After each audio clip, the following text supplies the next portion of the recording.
നമ്മൾ ഇന്നലെ ഒരുമിച്ച് ധ്യാനിക്കാൻ ശ്രമിച്ചത് യൂദായെക്കുറിച്ച് യേശു നടത്തിയ ഒരു പരാമർശം അല്ലെങ്കിൽ പ്രസ്താവന. യേശു യൂദായെ നോക്കി പറഞ്ഞു, ഇവൻ ജനിക്കാതിരുന്നെങ്കിൽ എത്ര നന്നായിരുന്നു. കാഴ്ചയിൽ തികച്ചും മാന്യൻ, പറയത്തക്ക അധികാരമോഹമോ സംശയരോഗമോ എടുത്തുചാട്ടമോ ഒന്നുമില്ല. നല്ല കാര്യപ്രാപ്തിയുള്ളവൻ, ഓരോ രൂപയും ശ്രദ്ധിച്ച് ചിലവാക്കണമെന്ന് ശാഠ്യമുള്ളവൻ, യേശുവിനെ ഒറ്റിക്കൊടുക്കുന്ന രംഗം വരെയുള്ള സുവിശേഷ വേദഭാഗങ്ങളിൽ ഒരിടത്തും യൂദായിൽ എന്തെങ്കിലും ഒരു കുഴപ്പമുള്ളതായി നാം വായിക്കുന്നില്ല. എന്നാൽ ഇത്രയും മാന്യനായ, ഇത്രയും കാര്യപ്രാപ്തിയുള്ള മറ്റ് ശിഷ്യന്മാരെക്കാൾ പക്വതയുള്ള ഒരു മനുഷ്യനെ നോക്കിയാണ് യേശു പറയുന്നത്, ഇവൻ ജനിക്കാതിരുന്നെങ്കിൽ എത്ര നന്നായിരുന്നു. എന്തുകൊണ്ടായിരിക്കാം യേശു അങ്ങനെ പറഞ്ഞത് എന്നതിനെക്കുറിച്ച് നമ്മൾ സാമാന്യം വിസ്തരിച്ച് ഇന്നലെ ചിന്തിച്ചല്ലോ. 3 ചെറിയ കാരണങ്ങളാണ് നമ്മുടെ മനോമണ്ഡലത്തിൽ ഉണ്ടാകണമെന്ന് നമ്മൾ ആഗ്രഹിച്ചത്. 1, യൂദ സ്വയം വിറ്റ മനുഷ്യനാണ്. കുറച്ചുകൂടെ ലളിതമായി പറഞ്ഞാൽ മനസാക്ഷി വിറ്റ് മറ്റുള്ളവരുടെ കയ്യിലെ പാവയായി ജീവിച്ച മനുഷ്യൻ. യേശുവിനെ ഹൃദയം കൊണ്ട് അനുധാവനം ചെയ്യേണ്ടതിന് പകരം കാലുകൊണ്ട് യേശുവിനെ അനുഗമിച്ച യൂദ. 2, സ്നേഹം മനസ്സിലാകാത്ത മനുഷ്യൻ. 3.5 കൊല്ലം യേശുവിൻ്റെ കൂടെ നടന്നിട്ടും അവൻ്റെ കാല് കഴുകിയിട്ടും ഒറ്റിക്കൊടുക്കാൻ വരുന്ന യൂദായെ നോക്കി യേശു സ്നേഹിത എന്ന് വിളിച്ചിട്ടും അവസാനമായി അവന് സ്നേഹ ചുംബനം നൽകിയിട്ടും ഈ സ്നേഹത്തിൻ്റെ യാതൊരു ഭാവങ്ങളും യൂദായിൽ യാതൊരു ചലനവും ഉണ്ടാക്കിയില്ല. എന്തൊരു മനക്കട്ടിയാണ്, എന്തൊരു മനസ്സാണ്!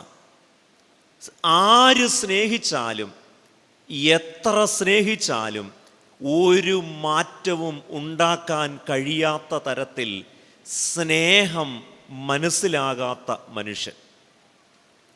3ാമത് നമ്മൾ യൂദായെക്കുറിച്ച് ചിന്തിച്ചത്, പരാജയമെന്നത് ജീവിതത്തിൻ്റെ അവസാനമാണെന്ന് കണ്ട മനുഷ്യൻ. ദൈവത്തിൻ്റെ കൃപയേക്കാൾ വലിയതാണ് തൻ്റെ പാപമെന്ന് വിശ്വസിച്ച് ജീവിതം അവസാനിപ്പിച്ച യൂദ. യേശു യൂദായെ നോക്കി പറഞ്ഞു, ഇവൻ ജനിക്കാതിരുന്നെങ്കിൽ എത്ര നന്നായിരുന്നു. എന്നാൽ ഇതിൻ്റെ ഒരു മറുവശം, അതിന്നലെ നമ്മൾ ഒന്ന് വായിച്ചിരുന്നു. യോഹന്നാൻ്റെ സുവിശേഷം 10-ാം അധ്യായം 5-ാമത്തെ വാക്യം. യേശുവിനെ ക്രൂശിക്കാനുള്ള എല്ലാ ന്യായവിസ്താരവും കഴിഞ്ഞു. പീലാത്തോസ് കിണഞ്ഞ് ശ്രമിച്ചിട്ടും യാതൊരു കുറ്റവും കണ്ടെത്താനായില്ല. എന്നിട്ട് ജനത്തോട് പറഞ്ഞു, ഇതാ മനുഷ്യൻ, ബിഹോൾഡ് ദ മാൻ. പ്രാർത്ഥിക്കാം. ഞങ്ങളെ സ്നേഹിക്കുന്ന ദൈവമേ, സ്വർഗീയ നല്ല പിതാവേ, പാഴാക്കിക്കളഞ്ഞ ജീവിതത്തിൻ്റെ ഉടമയായ യൂദായെക്കുറിച്ചും അലസിപ്പോയ ജീവിതത്തിൻ്റെ ഉടമയായ യൂദയെക്കുറിച്ചും ഞങ്ങൾ ഇന്നലെ ചിന്തിച്ചല്ലോ. അലസിപ്പോയ യൂദായുടെ സ്ഥാനത്ത് യേശുവിൽ ഞങ്ങൾ കാണുന്നത് അലങ്കൃതമായ ജീവിതമാണ്, സഫലമായ ഒരു ജീവിതമാണ്. പീലാത്തോസ് യേശുവിനെ നോക്കി പറഞ്ഞു, ഇതാ മനുഷ്യൻ.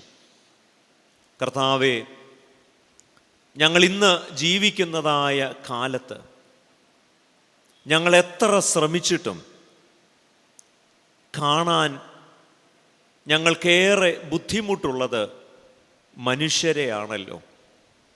രൂപത്തിലല്ലാതെ ഗുണത്തിൽ ഞങ്ങൾക്കാർക്കും മനുഷ്യരാകാൻ കഴിയുന്നില്ല. ഞങ്ങളെ കണ്ടാൽ മനുഷ്യരെ പോലെയുണ്ട്, എന്നാൽ മനുഷ്യത്വം തീരെയില്ല. കർത്താവേ, ഞങ്ങൾ എങ്ങനെയുള്ള മനുഷ്യരായിരിക്കണമെന്ന് നിൻ്റെ ജീവിതത്തെ അടിസ്ഥാനമാക്കി ഞങ്ങൾ ധ്യാനിക്കുമ്പോൾ ഞങ്ങളുടെ ചുറ്റുപാടുമുള്ളവർ, ഞങ്ങളുടെ സഭയിലുള്ളവർ, ഞങ്ങളുടെ സഭയുടെ വിശ്വാസ പാരമ്പര്യത്തിന് പുറത്തുള്ളവർ, അവരൊക്കെ ഞങ്ങളെ നോക്കി തേണ്ട ഇതാണ് മനുഷ്യൻ, അങ്ങനെ പറയത്തക്ക വിധത്തിൽ ഞങ്ങളുടെ ജീവിതത്തെ ക്രമപ്പെടുത്തുവാൻ ഞങ്ങൾക്ക് സഹായിക്കണം. യേശുവിൻ്റെ നാമത്തിൽ പ്രാർത്ഥിക്കുന്നത് കരുണയോടെ കേൾക്കണമേ. ആമേൻ. യോഹന്നാൻ 19:5. ഇതാ മനുഷ്യൻ. കുറച്ച് നാളുകൾക്ക് മുൻപ് എനിക്ക് വാട്സാപ്പിൽ ഒരു ചെറിയ മെസ്സേജ്, ഒരു 3 വാചകമേ ഉള്ളൂ. വളരെ ലളിതമായ വാക്കുകൾ. അതിങ്ങനെയാണ്: ആനയ്ക്ക് മദമിളകുന്നതും നായയ്ക്ക് പേ പിടിക്കുന്നതും മനുഷ്യന് മദം തലയ്ക്ക് പിടിക്കുന്നതും ഒരുപോലെയാണ്. മനസ്സിലാക്കാൻ എന്തെങ്കിലും പ്രയാസമുണ്ടോ? ഒന്ന്. നായയ്ക്ക് പേ പിടിച്ചാൽ, ആനയ്ക്ക് മദമിളകിയാൽ എന്തു ചെയ്യും? ആന കണ്ണിൻ്റെ മുൻപിൽ കാണുന്ന മനുഷ്യരെ മുഴുവൻ കൊല്ലും. ഇത്രയും നാളും സമയാസമയങ്ങളിൽ ഭക്ഷണം നൽകിയ ആനപ്പാപ്പാനെ ആയിരിക്കും ആദ്യം ചുരുട്ടി എറിയുന്നത്. കാരണം പറഞ്ഞിട്ട് കാര്യമില്ല, മദമിളകിയാൽ തള്ള ഏതാ തന്ത ഏതാ ഒന്നും അറിയില്ല. ഇനിയും പട്ടിക്ക് പേ പിടിച്ചാലോ? ഓടി നടന്ന് കടിക്കും. മദമിളകിയ ആന എങ്ങനെയാണോ പെരുമാറുന്നത്, പേ പിടിച്ച നായ എങ്ങനെയാണോ മനുഷ്യനെ കാണുമ്പോൾ പെരുമാറുന്നത്, ഏതാണ്ട് അതുപോലെയാണ് മനുഷ്യന് മദം തലയ്ക്ക് പിടിച്ചാൽ. നമ്മുടെ ചുറ്റുപാടുകളിൽ നമ്മൾ മനുഷ്യരൂപമുള്ള പലരെ കാണാറുണ്ട്. കണ്ടാൽ മനുഷ്യനാണെന്ന് തോന്നും, പക്ഷെ ആരല്ല, മനുഷ്യനല്ല.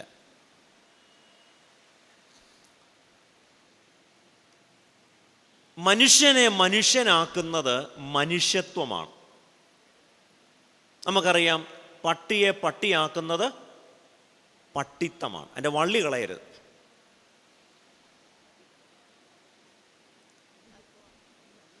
എന്നാൽ യേശുവിനെ നോക്കി എങ്ങനെങ്കിലും ഒരു കുറ്റം കണ്ടുപിടിക്കാൻ ഒരു രാത്രി മുഴുവൻ അധ്വാനിച്ച പീലാത്തോസ് ഒരു ചെറിയ പ്രസ്താവന: ഇതാ മനുഷ്യൻ. എന്താണ് ഒരു മനുഷ്യനായിരിക്കുക എന്നതിൻ്റെ അർത്ഥം? ഇന്നും നാളെയുമായി അലസിപ്പോയ യൂദായെ പോലെ ജീവിക്കണോ, അതോ യേശുവിനെ പോലെ ഒരു അലങ്കൃത ജീവിതം നയിക്കണോ എന്നതാണ് നമ്മുടെ പ്രധാനപ്പെട്ട ചിന്താ വിഷയം. അതിൻ്റെ ഒന്നാം ഭാഗമായി നമ്മൾ യേശുവിൻ്റെ ക്രൂശ് മരണത്തോടുള്ള ബന്ധത്തിൽ ചിന്തിക്കുമ്പോൾ എന്താണ് യേശുവിൻ്റെ ക്രൂശ് മരണം നമ്മെ ഓർമ്മിപ്പിക്കുന്നത്? ഒരു വിചാരം മാത്രം ഇന്ന് പറയാം, ബാക്കി കാര്യങ്ങൾ നാളെ കൺവെൻഷൻ ഉണ്ടെങ്കിൽ പറയാം.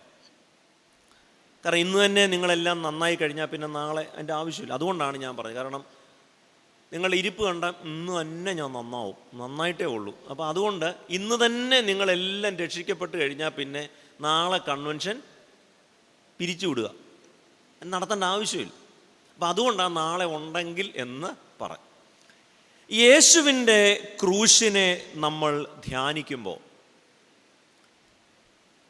പീലാത്തോസ് യേശുവിനെ നോക്കി തേണ്ട ഇതാണ് മനുഷ്യൻ എന്ന് പറയുമ്പോൾ മനുഷ്യനായിരിക്കേണ്ടത് എങ്ങനെയാണെന്ന് യേശുവിൻ്റെ ജീവിതവും യേശുവിൻ്റെ പ്രവൃത്തിയും യേശുവിൻ്റെ ഉപദേശവും യേശുവിൻ്റെ മരണവും നമ്മളെ ഓർമ്മിപ്പിക്കുന്നു. അതുകൊണ്ട് ഇന്നത്തെ നമ്മുടെ ഒരു പൊതുചിന്തയായി ഞാൻ പറയാൻ ആഗ്രഹിക്കുന്നത്, യേശുവിനെ നോക്കുമ്പോൾ എനിക്ക് ലഭിക്കുന്ന ഏറ്റവും പ്രധാനപ്പെട്ട ഒരു ചിന്ത, നമുക്ക് കുറച്ചുകൂടെ യാഥാർത്ഥ്യ ബോധത്തോടെ ജീവിക്കാൻ യേശുവിൻ്റെ ക്രൂശ് നമ്മളെ സഹായിക്കും. നമ്മളൊക്കെ സാങ്കല്പിക ലോകത്താണ് ജീവിക്കുന്നത്. നമ്മൾ ആലീസ് ഇൻ വണ്ടർലാൻഡ് എന്നൊക്കെ കേട്ടിട്ടുണ്ട്. സ്വപ്ന ലോകത്തെ ബാലഭാസ്കർ എന്നും കേട്ടിട്ടുണ്ട്. അല്ല, ഇന്നലെ ഞാൻ 2 സിനിമയുടെ കാര്യം പറഞ്ഞപ്പോൾ തന്നെ നിങ്ങൾ വിചാരിച്ചാണ് ഇയാൾ ഇതെല്ലാം കണ്ടിട്ടുണ്ട്.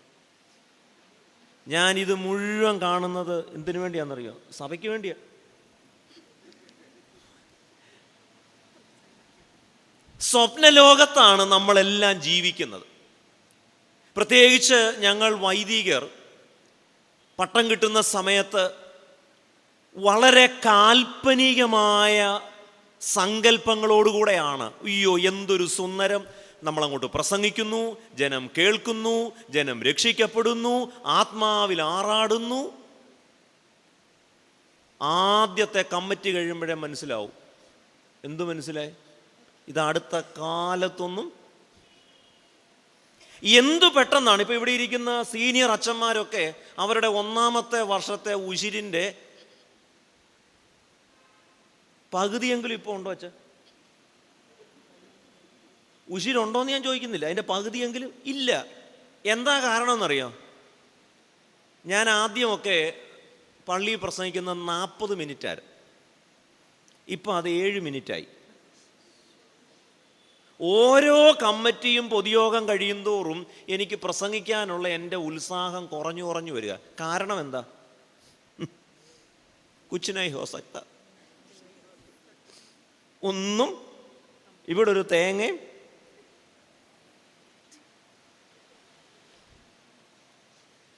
ആദ്യമൊക്കെ പള്ളിയിൽ ചെല്ലുന്ന സമയത്ത് ആളുകൾ പള്ളിയിലോട്ടൊക്കെ കയറി വരുമ്പം മുണ്ടഴിച്ചിടും.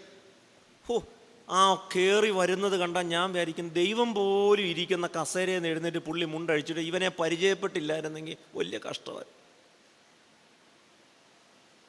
എന്നാൽ കുറച്ച് കഴിയുമ്പോൾ, കല്യാണം കഴിച്ചപ്പോൾ എന്താ വരുന്നു അല്ലേ, ഡാർലിംഗ്, അങ്ങോട്ടും ഇങ്ങോട്ടും. ഇപ്പോഴോ കൊല്ലാതിരിക്കാൻ പറ്റുമോ എന്ന് മാത്രമേ ഉള്ളൂ. എന്ത് പെട്ടെന്നാണ് നമ്മൾ യാഥാർത്ഥ്യ ബോധത്തിലേക്ക് വരുന്നത്. അതുകൊണ്ട് യേശുവിൻ്റെ കുരിശിനെ ചിന്തിക്കുമ്പോൾ let us try to be more realistic in our expectations. നമ്മുടെ ജീവിതത്തെക്കുറിച്ച്, അത് ക്രിസ്തീയ വൈദികരുടെ ശുശ്രൂഷയായാലും ഇവിടുത്തെ ഗായക സംഘത്തിൻ്റെ പാട്ടായാലും കമ്മിറ്റിക്കാരുടെ പ്രവർത്തനങ്ങളായാലും പലപ്പോഴും നമ്മൾ പ്രതീക്ഷിക്കാത്ത പ്രതികരണങ്ങളാണ് നമുക്കുണ്ടാവുന്നത്. നമ്മൾ വളരെ പെട്ടെന്ന് നിരാശപ്പെട്ടു പോകും, നമ്മൾ വളരെ പെട്ടെന്ന് തകർന്നു പോകും. എന്നാൽ യേശുവിനെ നോക്കിയാൽ കുറച്ചുകൂടെ യാഥാർത്ഥ്യ ബോധത്തോടെ ജീവിക്കാൻ നമുക്ക് സാധിക്കും. എന്താണ് കുറച്ചുകൂടെ യാഥാർത്ഥ്യ ബോധത്തോടെ, കുറച്ചുകൂടെ റിയലിസ്റ്റിക്കായി ജീവിക്കുക എന്ന് പറഞ്ഞാൽ എന്താണ് അർത്ഥം? ഏതാനും കാര്യങ്ങൾ ഇന്ന് രാത്രി ഒരുമിച്ച് ചിന്തിക്കാം. യേശുവിനെ നോക്കുമ്പോൾ, യേശുവിൻ്റെ ക്രൂശിനെ നോക്കുമ്പോൾ എനിക്ക് ലഭിക്കുന്ന ഒന്നാമത്തെ യാഥാർത്ഥ്യ ബോധം, നമുക്ക് എല്ലാവരെയും സന്തോഷിപ്പിച്ച് ജീവിക്കാൻ സാധിക്കില്ല. ചെറിയ കാര്യം. എന്താണ് പറഞ്ഞത്? നമുക്ക് എല്ലാ മനുഷ്യരെയും സന്തോഷിപ്പിച്ചുകൊണ്ട് എല്ലാവർക്കും ഇഷ്ടമുള്ള കാര്യം ചെയ്ത് ജീവിക്കാൻ സാധിക്കില്ല. അതാർക്ക് സാധിച്ചില്ല? യേശുവിന് പോലും സാധിച്ചില്ല. അതുകൊണ്ട് നമ്മുടെ പ്രവർത്തനങ്ങളിൽ, നമ്മുടെ ഇടപാടുകളിൽ ഇഷ്ടമില്ലാത്തവരും കണ്ടേക്കാം. അതുകൊണ്ട് നമ്മുടെ പ്രവർത്തനങ്ങൾ ഒരാൾക്ക് ഇഷ്ടപ്പെടുന്നില്ല എന്നതുകൊണ്ട് നമ്മൾ ചെയ്യുന്നത് തെറ്റാകണം എന്ന് നിർബന്ധമില്ല. ശ്രദ്ധിച്ചു കേൾക്കണം. നമ്മൾ ചെയ്യുന്ന കാര്യം, പറയുന്ന കാര്യം എല്ലാവർക്കും ഇഷ്ടപ്പെട്ടില്ല എന്നതുകൊണ്ട് നമ്മൾ ചെയ്യുന്നത്, പറഞ്ഞത് തെറ്റാകണം എന്ന് നിർബന്ധമില്ല. നമ്മൾ ചെയ്തത് എല്ലാവർക്കും ഇഷ്ടപ്പെട്ടു എന്നതുകൊണ്ട് നമ്മൾ ചെയ്തത് ശരിയാകണമെന്നും നിർബന്ധമില്ല. പിടികിട്ടിയോ?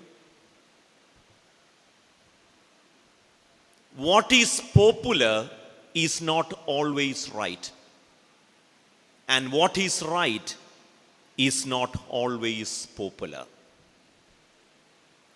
ഒരുപക്ഷെ നിങ്ങൾ ഇന്ന് മറ്റെല്ലാം മറന്നുപോയാലും ഈ ഒരു കാര്യം ഓർത്തോണം. എല്ലാവരും നല്ലതു പറഞ്ഞു എന്നതുകൊണ്ട് ഞാൻ പറഞ്ഞത് ശരിയാകണം എന്ന് നിർബന്ധമില്ല. ആർക്കും ഇഷ്ടപ്പെട്ടില്ല എന്നതുകൊണ്ട് ഞാൻ ചെയ്തത് തെറ്റാണെന്നും നിർബന്ധമില്ല. അതുകൊണ്ട് ഒന്നാമത്തെ വിചാരം, എല്ലാവരെയും സന്തോഷിപ്പിച്ച് എല്ലാവർക്കും ഇഷ്ടമുള്ളത് ചെയ്ത് ലോകത്തിൽ ആർക്കും ജീവിക്കാൻ പറ്റില്ല. യേശുവിന് പോലും എല്ലാവരെയും തൃപ്തിപ്പെടുത്തി ജീവിക്കാൻ കഴിയില്ല.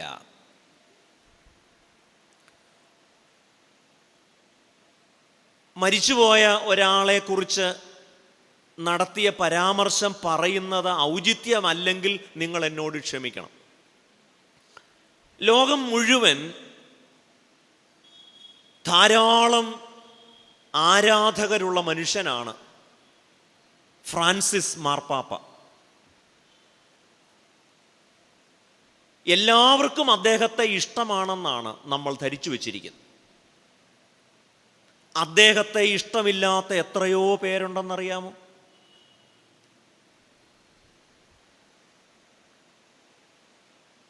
അദ്ദേഹം പാലസ്തീനിലെ കഷ്ടപ്പെടുന്ന മനുഷ്യരോട്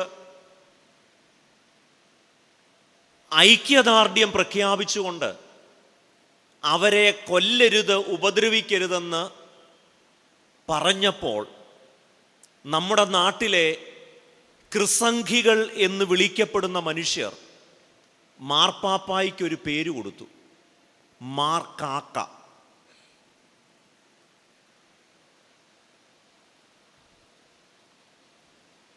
ഇനിയുമുണ്ട് ധാരാളം അദ്ദേഹത്തെ കളിയാക്കി വിളിച്ച പേരുകൾ. പക്ഷേ ഇപ്പോൾ നാളെ ശനിയാഴ്ച അദ്ദേഹത്തിൻ്റെ ശവസംസ്കാരമൊക്കെ നടക്കുകയാണല്ലോ.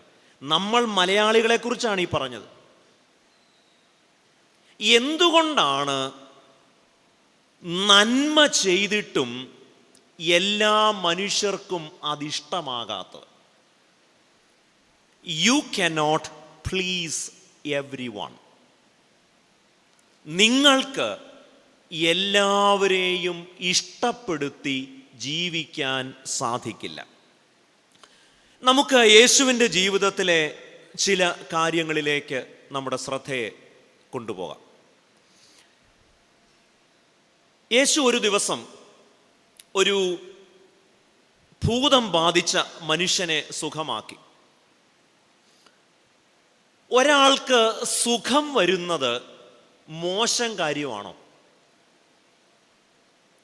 ഗദരദേശത്തെ ഭൂതഗ്രസ്തൻ സുഖമായപ്പോൾ അവിടെയുള്ള ആളുകൾ എന്താ പറഞ്ഞെന്നറിയാമോ?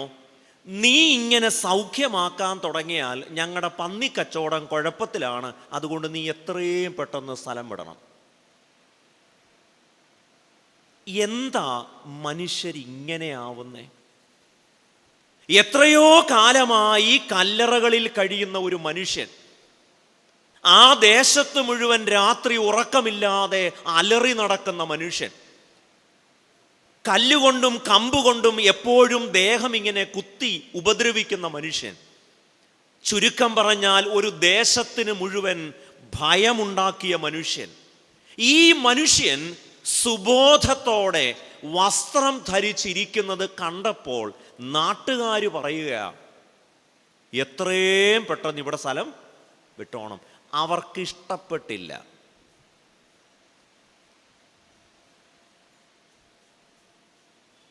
അവർ പറയുക, ഞങ്ങളുടെ പന്നിക്കച്ചവടത്തെ അത് അഫക്റ്റ് ചെയ്യും. യേശു ഒരു ഭൂതഗ്രസ്തനെ സുഖമാക്കിയപ്പോൾ ഇത് കണ്ട മതനേതാക്കൾ പറയുകയാണ്, യേശു ഭൂതഗ്രസ്തനെ സുഖമാക്കിയത് വലിയ ദൈവശക്തി കൊണ്ടൊന്നുമല്ല, മറിച്ച് പുള്ളി ആരെ കൂട്ടുപിടിച്ചു? ബേൽസബൂലിനെ കൂട്ടുപിടിച്ചു. ആരാണ് ബേൽസബൂൽ?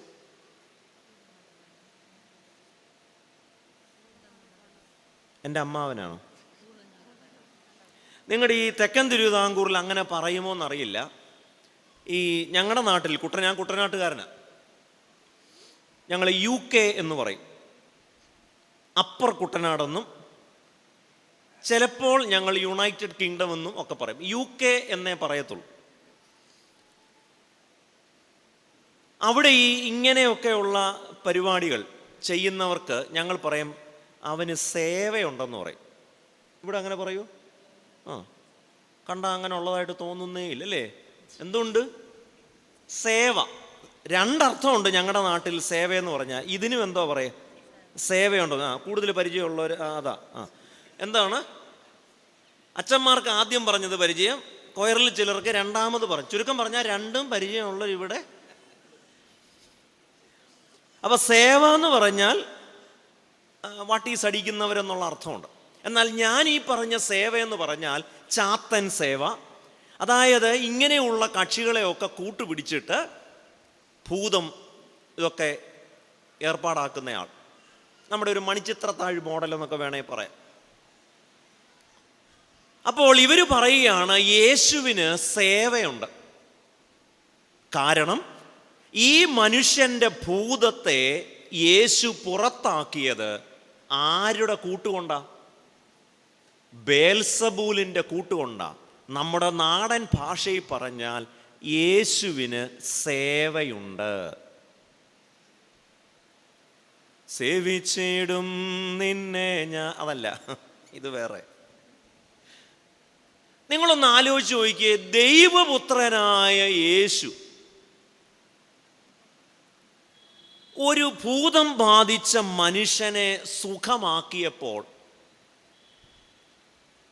നാട്ടുകാരെന്തോ പറഞ്ഞേ? യേശുവിന്,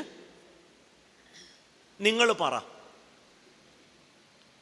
ഇതാണ് മനുഷ്യൻ. ഒരാൾക്ക് നന്മയുണ്ടാകുന്നത്, ഒരു മനുഷ്യന് സൗഖ്യമുണ്ടാവുന്നത് തങ്ങൾക്ക് നഷ്ടമാകും എന്ന് കരുതുമ്പോൾ അവർ കുറ്റം പറയാൻ തുടങ്ങും. ഒരു കാര്യം ഇഷ്ടപ്പെടുമ്പോൾ നമ്മൾ ഈ സാധാരണ പറയുന്നൊരു കാര്യമാണ്, നമ്മുടെ ഈ ഒരു സമയത്ത് നമ്മുടെ പെൺകുട്ടികളൊക്കെ ഈ ലെഗിൻസ് ഇടും. ഇപ്പം പിന്നെ എന്തെങ്കിലും ഇട്ടാൽ മതി എന്നുള്ളതാണ് എൻ്റെ അഭിപ്രായം. അപ്പോൾ ഈ നമ്മുടെ അമ്മച്ചിമാരൊക്കെ പറയും, എൻ്റെ അച്ഛോ ഇപ്പോഴത്തെ കുറേ പരിഷ്കാരി പെമ്പിള്ളാരുണ്ട്, അവരെന്തോ ഇടുക, ലെഗിൻസ് ഇടും. അപ്പം ഞാൻ പറയും, ഈ തള്ളയ്ക്ക് വിടണമെന്നുണ്ട്, പക്ഷെ കാലൊന്ന് പൊങ്ങണ്ടേ. കാല് പൊങ്ങിയാൽ പിന്നെ പൂവാറ് തിരുമ്മിന് കൊണ്ടുപോണ്ടി വരും, കാരണം കയറത്തില്ല. അതിട്ടാ കുഴപ്പം, ഇതിട്ടാ കുഴപ്പം, മുടി വളർത്തിയാ കുഴപ്പം.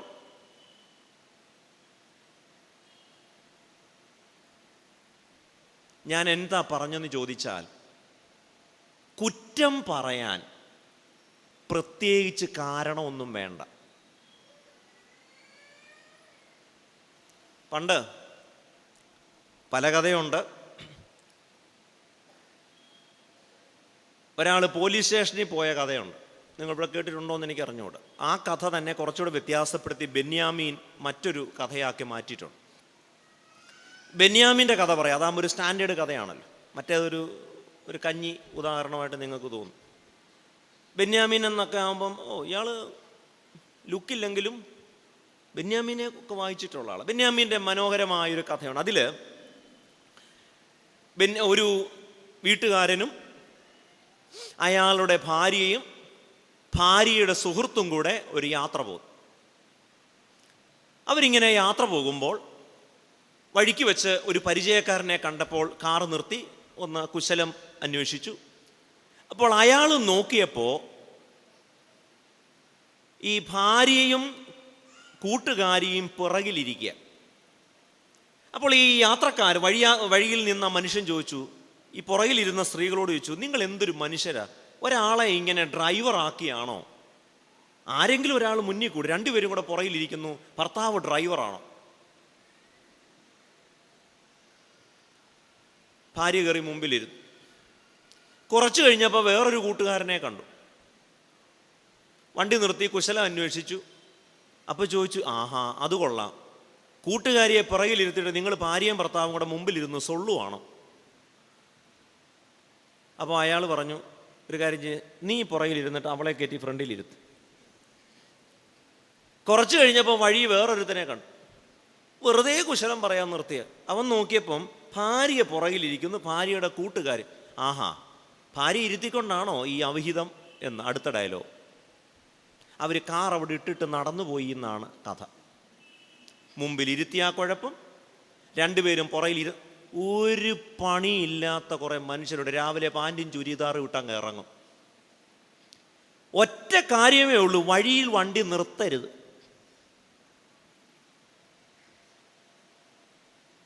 ഇത് തന്നെ ഈ സോപ്പ് കഥ. നിങ്ങൾ മറ്റേ സോപ്പല്ല, ഈ സോപ്പ് കഥ. ഒരപ്പനും മോനും കഴുതയും കൂടെ പോവാ. ഇവരിങ്ങനെ പോകുന്നു, അപ്പനും മോനും വർത്താനം പറഞ്ഞുകൊണ്ട് പോകുന്നു. കഴുത ഒരു വിൽക്കാനായിട്ട് പോവുക. കഴുത അടുത്ത ഗ്രാമത്തിൽ ഒരു കഴുത കൂടെ ഉണ്ടായിട്ട് നിങ്ങളിങ്ങനെ നടക്കേണ്ട കാര്യമുണ്ടോ? അപ്പം കയറി കഴുതയുടെ പുറത്തിരുന്നു, മോൻ നടന്നു.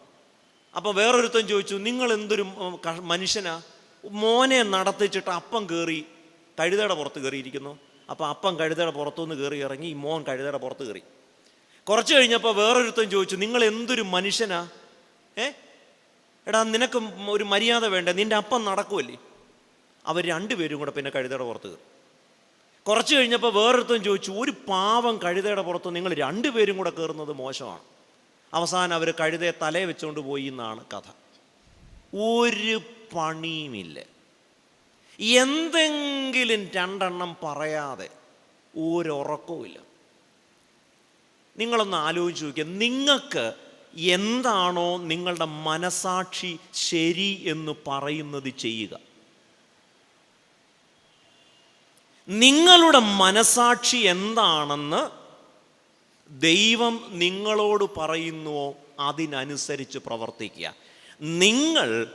മനുഷ്യർ നിങ്ങളെക്കുറിച്ച് നല്ലതു പറയണം എന്ന് വിചാരിച്ച് ജീവിക്കാൻ തുടങ്ങിയാൽ ഒരു കാലത്തും നിങ്ങൾക്ക് എല്ലാവരെയും തൃപ്തിപ്പെടുത്താനാവില്ല. അതുകൊണ്ട് യേശുവിനെ നോക്കുമ്പോൾ ഒരു മനുഷ്യൻ എന്ന നിലയിൽ എനിക്ക് ലഭിക്കുന്ന ഒന്നാമത്തെ തിരിച്ചറിവ്, നിങ്ങൾക്ക് എല്ലാവരെയും എല്ലാ കാലത്തും തൃപ്തിപ്പെടുത്തി ജീവിക്കാൻ സാധിക്കില്ല. നിങ്ങൾ അങ്ങനെ ശ്രമിച്ചാൽ നിങ്ങൾ തളർന്നു പോകുന്നതല്ലാതെ മറ്റൊന്നും സംഭവിക്കില്ല. യേശുവിനെക്കുറിച്ച് ലോകപ്രകാരം യാതൊരു കുറവും പറയാനില്ല. ഒരു മനുഷ്യൻ സുഖമായപ്പോൾ അവർ പറയുകയാ, യേശുവിന് സേവയാണ്. വീണ്ടും നമ്മൾ യേശുവിൻ്റെ ജീവിതം നോക്കുമ്പോൾ യേശുവിന് മുൻപുണ്ടായിരുന്ന ആളാണ് യോഹന്നാൻ സ്നാപകൻ. യോഹന്നാൻ സ്നാപകനാണ് ഫുൾ ടൈം ഫാസ്റ്റിങ്ങാണ്. പുള്ളിക്ക് ചോറും വേണ്ട, കൂട്ടാനും വേണ്ട. പട്ടിണി കിടന്ന് കുടലി ചുരുങ്ങി. അപ്പോൾ ഒന്നും കഴിക്കാത്തതുകൊണ്ട് ആളുകൾ പറഞ്ഞു, ഇയാൾക്ക് പിശാച. ഞങ്ങൾ അച്ഛന്മാരൊരു പള്ളി വരുമ്പം കഴിച്ചില്ലെങ്കിൽ നിങ്ങളെന്തോ പറയും? പ്രത്യേകിച്ച് എന്നെ പോലെയൊക്കെ അയാളുടെ കുടലൊക്കെ ചുരുങ്ങി കിടക്കും. ഇനി എന്നാറ്റണ്ട് പൊറോട്ട കഴിക്കാമെന്ന് വിചാരിച്ചാലോ? എൻ്റെ ദൈവമേ, ഇങ്ങനെയുണ്ടോ മനുഷ്യൻ? കഴിക്കാൻ പറ്റുമോ? കഴിക്കാതിരിക്കാൻ പറ്റുമോ? യോഹന്നാൻ സ്നാപകൻ കഴിച്ചില്ല, കല്യാണവും കഴിച്ചില്ല, ഭക്ഷണവും കഴിച്ചില്ല. അപ്പം നാട്ടുകാരെല്ലാം എന്തോ പറഞ്ഞു? ഇയാൾക്ക് പിശാചയാണ്, അതുകൊണ്ടാണ് വിശപ്പില്ലാത്തത്. അപ്പം യേശു വിചാരിച്ചു, എന്നാൽ പിന്നെ യോഹന്നാനെ പോലെ ആവണ്ട, വല്ലതും കഴിച്ച് ജീവിക്കാം. പുള്ളിയാണെങ്കിലോ ഫുഡടിയോടെ ഫുഡടി, എവിടെ ചെന്നാലും food. Parotta beef, beef parotta. യേശുവിൻ്റെ ഈ ഭക്ഷണം കഴിപ്പ് കണ്ടപ്പോൾ ആളുകൾ എന്തോ പറഞ്ഞു? തിന്നും. ഇവൻ ഒരൊറ്റ വിചാരേ ഉള്ളൂ, എന്ത്? പോലീസ് സ്റ്റേഷനിൽ കയറുന്നോല വലതുകാല് വെച്ചാൽ ചോദിക്കും താമസിക്കാൻ വന്നാണ്, ഇടതുകാല് വെച്ചാൽ ചോദിക്കും മുടിപ്പിക്കാൻ വന്നാണ്, കയറിയില്ലെങ്കിൽ ചോദിക്കും അത്രയ്ക്ക് അഹങ്കാരമാണ്, ചാടിക്കേറിയാൽ ചോദിക്കും എടീ എന്താ ചെയ്യുക എന്ന് പറ. കഴിക്കാതെ വന്നാൽ പറയും പിശാചാന്ന് പറയും, കഴിച്ചാൽ പറയും. അതുകൊണ്ട് നമുക്ക് ജീവിതത്തിൽ കുറച്ചുകൂടെ യാഥാർത്ഥ്യ ബോധത്തോടെ ജീവിപ്പാൻ ഉള്ള വലിയ ഉൾബലമാണ് യേശുവിൻ്റെ ഐഹിക ജീവിതം, യേശുവിൻ്റെ പരസ്യ ജീവിതം നമുക്ക് നൽകുന്നത്. നമുക്ക് എല്ലാവരെയും എല്ലാ കാലത്തും തൃപ്തിപ്പെടുത്തി ജീവിക്കാൻ ആവില്ല. U cannot please every one. വീണ്ടും നമ്മൾ കാണുന്നുണ്ട് യേശുവിനെ കുറിച്ചുള്ള ഏറ്റവും വലിയ മറ്റൊരാരോപണം, പുള്ളിയുടെ കൂട്ടുകെട്ട് ശരിയല്ല. എന്താണ് വേദപുസ്തകം പറയുന്നത്? യേശു എപ്പോഴും ആരുടെ കൂടാ?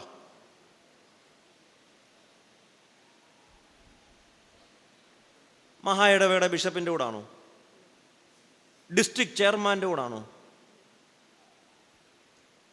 പാപികൾ, ചുങ്കക്കാർ, അത് രണ്ടും ഓക്കെ. മൂന്നാമതൊരു കൂട്ടരോടുണ്ട്. എന്ന് പറഞ്ഞാൽ മോശം സ്ത്രീകളുടെ കൂടാണ് ജീവിതം. നിങ്ങളൊന്ന് ആലോചിക്കുന്നത് ആരെക്കുറിച്ചാ പറഞ്ഞേ? യേശുവിനെ കുറിച്ച് അവിടുത്തെ മത നേതാക്കന്മാർക്കുണ്ടായിരുന്ന ഏറ്റവും വലിയ പരാതി, യേശുവിൻ്റെ കൂട്ടുകാരൊന്നും ശരിയല്ല. He is a friend of tax collectors, sinners and sex workers. ഈ സോളാർ സമരകാലത്ത് ഞാനൊരു വീട്ടിൽ ചെന്നു. പല കാര്യങ്ങളൊക്കെ വർത്താനം പറഞ്ഞ കൂട്ടത്തിൽ ഞാൻ അവിടെയുള്ള ഒരു വീട്ടുകാരിയുടെ പേര് ചോദിച്ചു. എമ്മൻ ചെയ്ത പേര് പറയത്തില്ല. കാരണം ആ പേര് പറയുന്നത് തന്നെ ഒരു പ്രശ്നമായി മാറി. അന്ന് കേരളത്തിലെ എല്ലാവരും ചങ്കിടിച്ചായിരിക്കുന്ന, കാരണം ഓരോ ദിവസവും ഓരോ കടലാസുമായിട്ടാണ് ചേച്ചി വരുന്നത്. ഇന്നാരുടെ പേരാ പറയുന്നത്? നിങ്ങളൊന്ന് ആലോചിച്ച് നോക്കിയാൽ സത്യജിത്തച്ഛൻ്റെ പേര് വല്ലതും പറഞ്ഞിരുന്നെങ്കിൽ എന്തു വരുന്നതിന്? അല്ലെങ്കിൽ സുനിലച്ഛൻ്റെ പേര് പറഞ്ഞിരുന്നെങ്കിൽ എന്താന്? ആ കടലാസിലെ ഒരു പേര് ഈ ചെയർമാൻ്റെ ആയിരുന്നെങ്കിൽ ഈ ചെയർമാൻ ഇപ്പോൾ എവിടെ ഇരുന്നേന്? കാരണം ഒരു സൽപ്പേരില്ലാത്ത, ഒരു മോശം ബാക്ക്ഗ്രൗണ്ടുള്ള ഒരാൾ നമ്മുടെ പേര് പറഞ്ഞാൽ പിന്നെ തീർന്നു ജീവിതം. അപ്പോഴാണ് യേശുവിനെ കുറിച്ച് പറയുക, യേശുവിൻ്റെ കൂട്ടുകെട്ടൊന്നും ചുങ്കക്കാർ, പാപികൾ, വേശ്യമാർ. ആരെക്കുറിച്ചാണ് പറയുന്നത്? നമ്മൾ ദൈവപുത്രൻ എന്ന് പറയുന്ന, ഞാൻ അച്ഛനായ സമയത്ത് എനിക്ക് ഞങ്ങളുടെ പള്ളിയിലൊരു ആശംസയൊക്കെ തന്നപ്പോൾ അവിടെ ഒരു സീനിയർ അച്ഛൻ പറഞ്ഞു, എനിക്ക് അച്ഛനോടൊന്നേ പറയാനുള്ളൂ. ഞാനിങ്ങനെ ശ്രദ്ധിച്ചു, എന്തായിരിക്കും ഈ സാറ് പറയും. അപ്പോൾ പറഞ്ഞു, സ്ത്രീകൾ പഴത്തൊലിയാണ്, സൂക്ഷിക്കണം. അയാൾക്ക് വേറെ ഒരു ഉപദേശവും എനിക്ക് തരാൻ കണ്ടില്ല. യേശുവിനെ കുറിച്ച് പറയുന്നത് മോശം സ്ത്രീകളാണ് യേശുവിൻ്റെ കൂട്ടുകെട്ടിലുള്ളത്.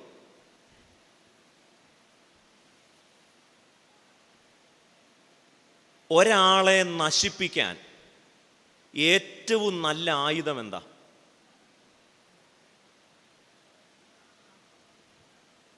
ഒരു പെണ്ണിൻ്റെ പേര് ചേർത്ത് പറഞ്ഞാൽ മതി. അങ്ങനാണെങ്കിൽ യേശുവിനെതിരെ ഉണ്ടായ ഏറ്റവും വലിയ ആരോപണം സുവിശേഷത്തിൽ പറയുന്നത് അവൻ്റെ കൂട്ടുകാർ ചുങ്കക്കാരും പാപികളും വേശ്യമാരുമാണ്. നമ്മുടെ നാടൻ ഭാഷയെ പറഞ്ഞാൽ പച്ചമരത്തോട് ഇങ്ങനാണെങ്കിൽ ഉണക്കമരത്തോട് എന്തായിരിക്കും?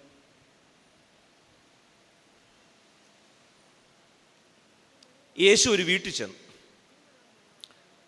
ശിമോൻ്റെ വീടാ.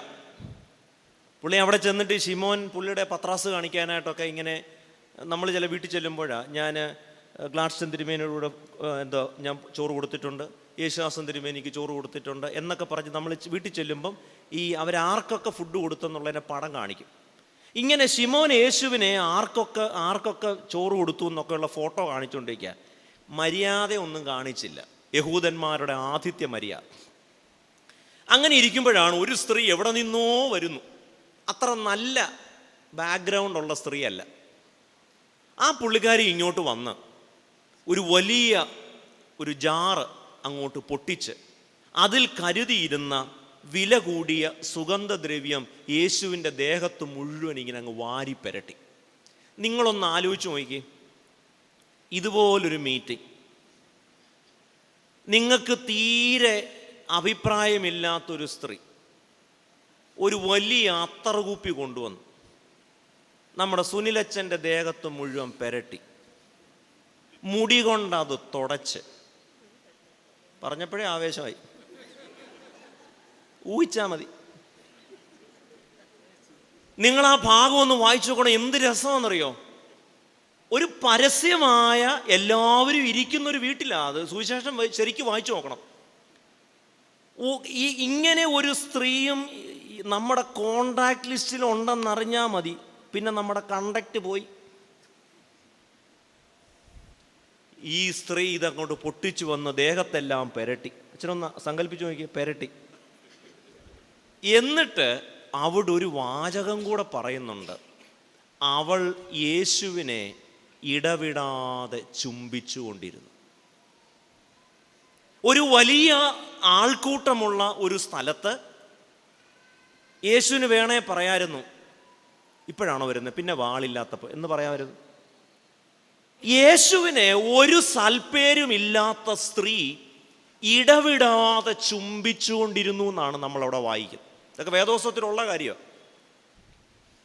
നമ്മൾ ആ ഭാഗം വരുമ്പോൾ അങ്ങ് കണ്ണടയ്ക്കും. കാരണം യേശുവിന് മാന്യമായി എല്ലാവരോടും ഇടപെടാൻ കഴിയുന്നയാളാണ്. പക്ഷേ നമ്മുടെ സമൂഹത്തിൻ്റെ ഒരു പ്രശ്നം ഞാൻ മുമ്പ് പറഞ്ഞതുപോലെയാണ്. യേശുവിൻ്റെ കൂട്ടുകാരെ നോക്കിക്കേ, tax collectors, sinners and prostitutes. എന്നാൽ തന്നെക്കുറിച്ച് ഇങ്ങനെ ഒരു ആരോപണം ഉണ്ടെന്നറിഞ്ഞിട്ടും യേശു തൻ്റെ പ്രവർത്തന രീതി ഒന്നും മാറ്റിയില്ല. കാരണം സ്വന്തം മനസാക്ഷിക്കനുസരിച്ച് ജീവിക്കുക, ദൈവം തരുന്ന ബോധ്യത്തിനനുസരിച്ച് ജീവിക്കുക, എല്ലാവരെ കൊണ്ടും നല്ലത് പറയിപ്പിക്കാം എന്ന് കരുതി വെറുതെ ആയുസ് പാഴാക്കാമെന്നല്ലാതെ എല്ലാവരെയും തൃപ്തിപ്പെടുത്തി എല്ലാ കാലവും നിങ്ങൾക്ക് ജീവിക്കാനാവില്ല. പൂർണ്ണ മനുഷ്യനും പൂർണ്ണ ദൈവവുമായിരിക്കുന്ന യേശുവിനെ കുറിച്ച് വേദപുസ്തകം പറയുന്നു, അവൻ്റെ കൂട്ടുകാർ tax collectors, sinners and prostitutes. അവൻ ചുങ്കക്കാരോടും പാപികളോടും വേശ്യമാരോടുമാണ് അവൻ്റെ കൂട്ടുകെട്ട്. അങ്ങനെ യേശുവിൻ്റെ ജീവിതം മുഴുവൻ നോക്കുമ്പോൾ യേശു എല്ലാവരെയും സന്തോഷിപ്പിക്കാൻ ശ്രമിച്ചയാളല്ല. എല്ലാവരെ കൊണ്ടും നല്ലത് പറയിപ്പിക്കണമെന്ന ആഗ്രഹത്തോടെ തൻ്റെ ബോധ്യങ്ങളെയും തൻ്റെ കാഴ്ചപ്പാടുകളെയും വേണ്ട എന്ന് വെച്ചയാളല്ല. യേശു ദേവാലയത്തിൽ ചെന്നു. ദേവാലയത്തിൽ ചെന്നപ്പോൾ അവിടെ കച്ചവടക്കാരാ. ഞാനൊരു പള്ളിയിൽ ചെന്ന പൊരുത്തം വായിക്കുകയാണ്. യേശു ദേവാലയത്തിൽ ചെന്ന് അവൻ പ്രാവിനെ വിൽക്കുന്നവരെയും പെൺവാണിഭക്കാരെയും അടിച്ച് പുറത്താക്കി. അവിടെ എന്തോ എഴുതിയത്? അവൻ എന്നും പത്രത്തിൽ വായിക്കുന്നത് അതായതുകൊണ്ട് പുള്ളിക്ക് ഇത് തമ്മിലുള്ള വ്യത്യാസം. ഞങ്ങൾ അച്ഛന്മാരായിരുന്നു ദേവാലയത്തിൽ ചെന്നിരുന്നെങ്കിൽ എന്ത് ചെയ്യും? ചാട്ടവാറൊക്കെ അവിടെ വെക്കും. ഇവിടെ കുഞ്ഞുഞ്ഞ ഇങ്ങ് വന്ന് നിൻ്റെ പ്രാവിൻ്റെ കച്ചവടമൊക്കെ എങ്ങനെയുണ്ട്? നല്ലതായിട്ട് പോകുന്നു? ആ, വീട് പണിയൊക്കെ നല്ലതായിട്ട് പോകുന്നു. മോടെ കല്യാണം എന്നെ വിളിക്കണം കേട്ടോ. ആ, നിൻ്റെ പ്രാവിൻ്റെ കച്ചവടത്തിൻ്റെ വേറൊരു കൗണ്ടർ തിരുവനന്തപുരത്ത് തുടങ്ങിയിട്ടുണ്ടല്ലോ, ആ പള്ളിയിലേക്ക് നല്ലതായിട്ട് പോകുന്നുണ്ടോ? എത്ര ഡിസ്ട്രിക്റ്റിൽ ഇപ്പോൾ പ്രാവിൻ്റെ കച്ചവടമുണ്ട്? വേറൊരുത്തനെ വിളിക്കും, പൊന്മാണിവക്കാരനെ. എടാ കുഞ്ഞുട്ടി, നിൻ്റെ പൊന്മാണിപ്പവും അതൊക്കെ ശരി നല്ലതായിട്ട് നടക്കുന്നുണ്ടോ? യേശു നിങ്ങളൊന്ന് ആലോചിച്ച് നോക്കി. യേശു ദേവാലയത്തിൽ ചെന്ന് പ്രാവ് വയ്ക്കുന്ന കുഞ്ഞുഞ്ഞിനെയും പൊന്വാണിയം നടത്തുന്ന കുഞ്ഞൂട്ടിയൊക്കെ വിളിച്ച് കുശലാന്വേഷണമൊക്കെ നടത്തി അവരുടെ ലാഭത്തെയൊക്കെ ചോദിച്ച് നന്നായിട്ടൊക്കെ കച്ചവടം പോകുന്ന യേശു അങ്ങനെയാണോ ചെയ്തത്? നമ്മളാരും എന്തു ചെയ്ത്? അവനെ തലയെ കൈവച്ച് അനുഗ്രഹിക്കും. കാരണം എന്താ? ദൈവമേ നമ്മളൊന്നുകൂടെ വിറപ്പിക്കും. കാരണം വിറപ്പിക്കും, ഇത് ആത്മീയമാവൂല. അങ്ങനെയാണ്. ശ്രദ്ധിച്ചിട്ടില്ല? എന്താണ് ഈ ആത്മീയവും ഭൗതികവും തമ്മിലുള്ള വ്യത്യാസം? ആത്മീയ പ്രസംഗം എന്ന് പറഞ്ഞാൽ എന്തോ? ദൈവം, അത് ആത്മീയം. ദൈവം വിറപ്പിച്ചാൽ ആത്മീയം, വിറപ്പിച്ചില്ലെങ്കിൽ വിറപ്പിച്ചാൽ ഉണർവുള്ള പ്രസംഗം, വിറപ്പിച്ചില്ലേ ഉണങ്ങിയ പ്രസംഗം. യേശു അവനെ ഇങ്ങോട്ട് വിളിച്ചു വെച്ചാൽ അവൻ്റെ ദൈവമേ ഇവൻ്റെ പ്രാവിൻ്റെ കച്ചവടത്തെ നീ അനുഗ്രഹിക്കണം. ഞങ്ങൾ ദൈവനാമത്തിൽ പ്രാർത്ഥിച്ചവനെ അനുഗ്രഹിക്കുന്നു. യേശുവിന് ഈ പുല്ലൊന്നും വേണ്ട, ഈ അടിച്ച് അവനെ പുറത്താക്കി. യേശു പ്രാവ് കച്ചവടക്കാരൻ്റെയും പെൺവാണിപക്കാരൻ്റെയും പൊൻവാണിപക്കാരൻ്റെയും ഒക്കെ തലയെ കൈവച്ച്, കർത്താവേ നീ ഇവന് അവസരം കൊടുത്തിരിക്കുന്നതിനാൽ സ്തോത്രം. ഈ ഡിസ്ട്രിക്റ്റ് മാത്രമല്ല, ഇവൻ ഈ മുഴുവൻ ഡിസ്ട്രിക്റ്റിലും പടർന്ന് പന്തലിച്ച് ബ്രസീലിയൻ പോള പോലെ ഇവൻ വളരണേ. യേശു ഒന്നും ചെയ്തില്ല, അടിച്ചവനെ പുറത്താക്കി. നമ്മളാണെങ്കിലും അടുത്ത ഇലക്ഷന് മത്സരിക്കണം, മഹാ ഇടവകയുടെ. അപ്പം ഈ കുഞ്ഞുട്ടിയെ തല്ലാൻ പറ്റുമോ? കുഞ്ഞുഞ്ഞിനെ പിണക്കാൻ പറ്റുമോ? ഉള്ള സകല ക്ഷുദ്രജീവികളുമായിട്ട് നമ്മളങ്ങ് ബായി ആവും. യേശുവിന് ഇലക്ഷൻ ഒന്നും നിൽക്കണ്ട. പുള്ളിക്ക് മഹാ ഇടവകയിലും അത്ര മഹത്തായ അല്ലാത്ത പുള്ളിക്ക് മത്സരിക്കണ്ട. വോട്ട് വേണ്ടാത്തവൻ ഒരുത്തനെയും പേടിക്കണ്ട. ദേവാലയത്തിൽ ചെന്ന് അടിച്ച് പുറത്താക്കി. യേശു ചെയ്തത് നല്ല കാര്യമാണോ?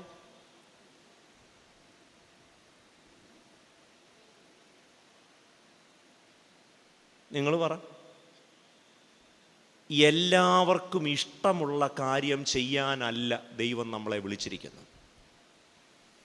എല്ലാവരെയും എല്ലാ കാലത്തും തൃപ്തിപ്പെടുത്തി ജീവിക്കാൻ നമുക്കാവില്ല.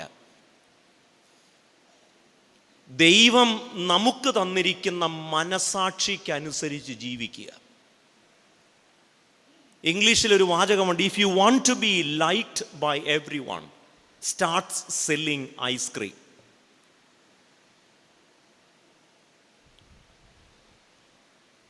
യേശു യെരുശലേം ദേവാലയത്തെ നോക്കിയിരിക്കുക. അപ്പോൾ ശിഷ്യന്മാരൊക്കെ ഇങ്ങോട്ട് വന്നിട്ട് പറഞ്ഞു, ഓ എൻ്റെ കർത്താവേ, എന്നാ പള്ളിയാ ഈ തെക്കൻ തിരുവിതാംകൂർ CSI പള്ളിയിൽ ഇതുപോലൊരു ഭംഗിയില്ല, ഇതിൻ്റെ പണി കണ്ടോ അത് കണ്ടോ. കർത്താവ് പറഞ്ഞ ഇതൊക്കെ മുടിഞ്ഞ് നശിച്ചു പോവും. നിങ്ങളൊന്ന് ആലോചിച്ച് നോക്കി, നിങ്ങളൊരു നല്ല പള്ളിയാണ്, അത് കാണിക്കാൻ എന്നെ വിളിക്കുക, കണ്ടോ വച്ചാൽ എൻ്റെ പണി. അപ്പം ഞാൻ പറയും ഇത് മുടിഞ്ഞു പോകുമെന്ന് പറഞ്ഞാലോ? യേശു പറഞ്ഞു ഇത് കല്ലിന്മേൽ കല്ല് ശേഷിക്കാതെ പോകും. യെരൂശലേം ദേവാലയത്തിൽ ഓരോരുത്തർ വന്ന് നാണയമിടുന്നു. അവിടെ വിധവ വന്ന് 2 വെള്ളിക്കാശിട്ടു. ഞങ്ങൾ അച്ഛന്മാർക്ക് ഇഷ്ടമുള്ള ഭാഗമാണ്. കാരണം എന്താണെന്നറിയോ? പിരിവിന് ഇതിനേക്കാൾ നല്ലൊരു വാക്യം കിട്ടാനില്ല. വിധവ അവളുടെ ഉപജീവനം മുഴുവൻ അങ്ങ് എടുത്തിട്ട്, വേണേ ഞങ്ങൾ ഒന്നുകൂടെ ഒന്ന് വിറപ്പിക്കും. പക്ഷേ ആ വാക്യത്തിന് തൊട്ടുമോളിൽ പറഞ്ഞിട്ടുണ്ട്, നിങ്ങൾ വിധവമാരുടെ വീടുകളെ വിഴുങ്ങുകയാണ്. എന്തുകൊണ്ടാണ് ഒരു പാവം വിധവയ്ക്ക് അവളുടെ മുഴുവൻ സമ്പാദ്യവും ദേവാലയത്തിൽ ഇടേണ്ടി വരുന്നത്? ഇതിൻ്റെ പേരാണ് വിധവമാരെ വിഴുങ്ങുന്ന പള്ളികൾ. യേശു പറഞ്ഞു, ഇത്തരം പള്ളികളൊന്നും അതിൻ്റെ ശില്പഭംഗി എന്തായിരുന്നാലും കല്ലിന്മേൽ കല്ല് ശേഷിക്കില്ല. എല്ലാവരെയും തൃപ്തിപ്പെടുത്തി ജീവിക്കാൻ ദൈവം നമ്മളെക്കുറിച്ച് ആഗ്രഹിക്കുന്നില്ല. അതുകൊണ്ട് ഒന്നാമത് നമ്മൾ പറഞ്ഞ ഒരു വിചാരം ഇതാണ്, കുറച്ചുകൂടെ യാഥാർത്ഥ്യ ബോധത്തോടെ ജീവിപ്പാൻ യേശുവിൻ്റെ പരസ്യ ജീവിതം എന്നെ സഹായിക്കുന്നു. ഒത്തിരി കാര്യങ്ങൾ ഇനിയും നമുക്കതുമായി ബന്ധപ്പെടുത്തി പറയാം. എന്താണ് നമ്മൾ പറഞ്ഞത്? U cannot please every one. എല്ലാവർക്കും ഇഷ്ടപ്പെട്ടു എന്നതുകൊണ്ട് നിങ്ങൾ ചെയ്തത് നല്ലതാകണം എന്നോ, ആർക്കും ഇഷ്ടപ്പെടാത്തത് കൊണ്ട് നിങ്ങൾ ചെയ്തത് തെറ്റാണെന്നോ നിർബന്ധമില്ല. എല്ലാവരെയും എല്ലാ കാലത്തും തൃപ്തിപ്പെടുത്തി ജീവിക്കാൻ ആവില്ല. ദൈവമേ, ഞാൻ എന്തൊരു മണ്ടനാ! എത്ര കാലമായി എല്ലാവരെയും തൃപ്തിപ്പെടുത്താൻ ഞാൻ ശ്രമിക്കുന്നു. യേശുവിനെ കൊണ്ടുപോലും അത് പറ്റിയിട്ടില്ല. അതുകൊണ്ട് എല്ലാവർക്കും ഇഷ്ടമുള്ളത് ചെയ്യാനല്ല, ദൈവത്തിന് ഇഷ്ടമുള്ളത് ചെയ്യുക. 2, യേശുവിൻ്റെ ഐഹിക ജീവിതം, യേശുവിൻ്റെ പരസ്യ ജീവിതം നോക്കുമ്പോൾ എനിക്ക് ലഭിക്കുന്ന വലിയ ഒരു തിരിച്ചറിവ് എന്താണെന്നറിയാമോ? ചില സമയത്ത് ഊമനെ പോലെ നിൽക്കണം. ജനിച്ചപ്പം മുതലുള്ള കാര്യമല്ല പറയുന്നത്.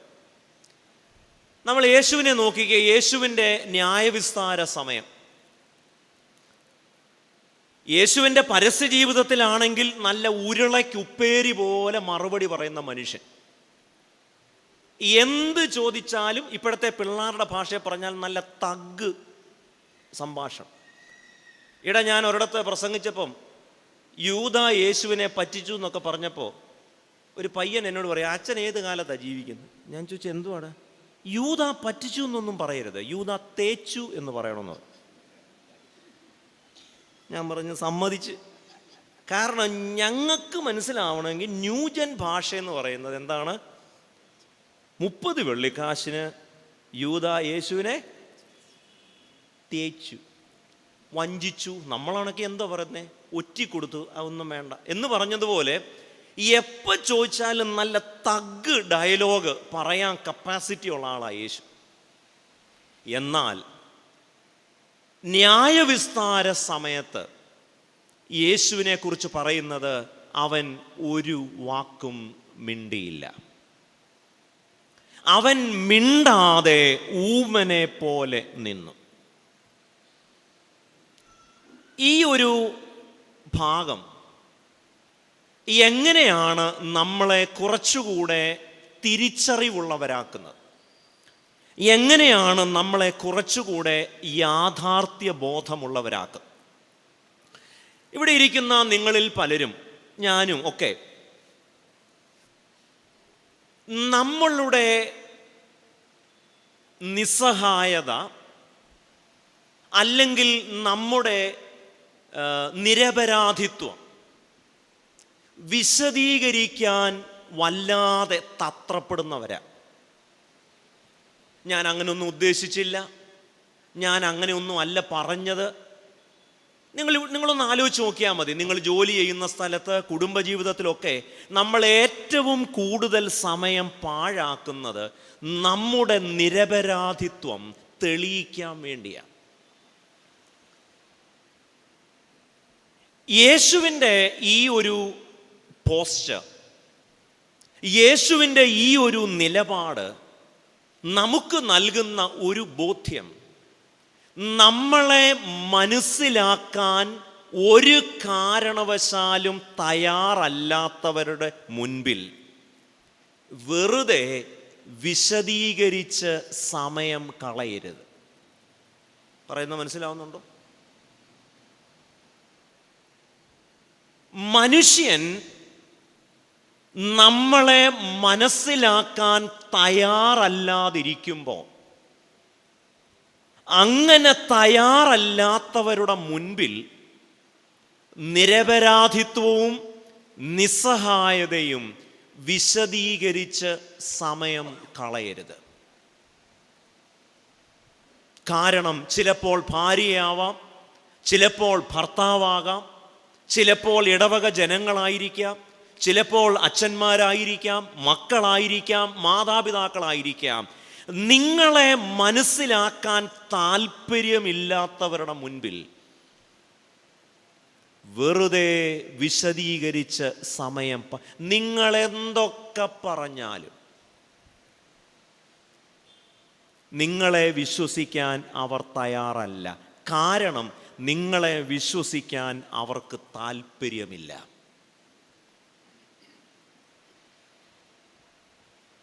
എന്തുമാത്രം സമയമാണ് നമ്മൾ ജീവിതത്തിൽ വിശദീകരിക്കേണ്ട. നിങ്ങൾക്ക് വിശദീകരിച്ച് ആരെയും ഒന്നും ബോധ്യപ്പെടുത്താനാവില്ല.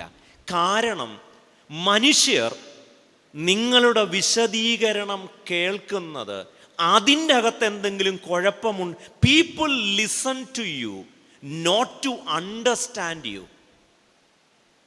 മനുഷ്യൻ നമ്മളെ കേൾക്കുന്നത് മനസ്സിലാക്കാനല്ല. നമ്മൾ ഈ പള്ളിയിലൊക്കെ ചോദ്യങ്ങൾ ചോദിക്കുന്ന കണ്ടിട്ടില്ലേ? 2 തരത്തിൽ ചോദിക്കാം. അറിയാൻ ചോദിക്കാം, ചൊറിയാൻ ചോദിക്കാം.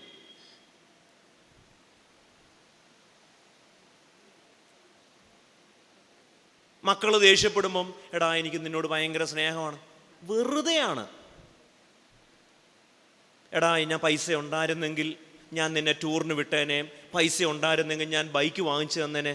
നിങ്ങൾ സമയം പാഴാക്കരുത്. നിങ്ങളുടെ കൂടെ ജീവിക്കുന്ന ഒരാളെ നിങ്ങൾക്ക് കാര്യങ്ങൾ വിശദീകരിച്ച് ബോധ്യപ്പെടുത്താം എന്ന് നിങ്ങൾ ധരിക്കരുത്. മനുഷ്യൻ അങ്ങനെയാണ്. യേശു അവൻ ഒരക്ഷരവും മിണ്ടാതെ ഊമനെ പോലെ നിന്നു. ജീവിതത്തിൽ ഇത്തരം ചില സന്ദർഭങ്ങളിൽ വെറുതെ നിങ്ങളുടെ നിസ്സഹായതയും നിരപരാധിത്വവും വിശദീകരിച്ച് സമയം പാഴാക്കിയിട്ട് യാതൊരു കാര്യവുമില്ല.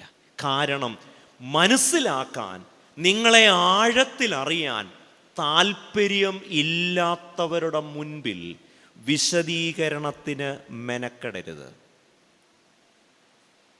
അല്ലെങ്കിൽ നിങ്ങളെക്കുറിച്ച് എന്തെങ്കിലും മുൻവിധി നേരത്തെ തന്നെ ഉള്ള മനുഷ്യരുടെ മുൻപിൽ മുൻകൂട്ടി നിങ്ങളെക്കുറിച്ച് അഭിപ്രായം ഉണ്ടാക്കി വച്ചിരിക്കുന്നവരുടെ മുൻപിൽ വെറുതെ വിശദീകരിച്ച് സമയം പാഴാക്കരുത്.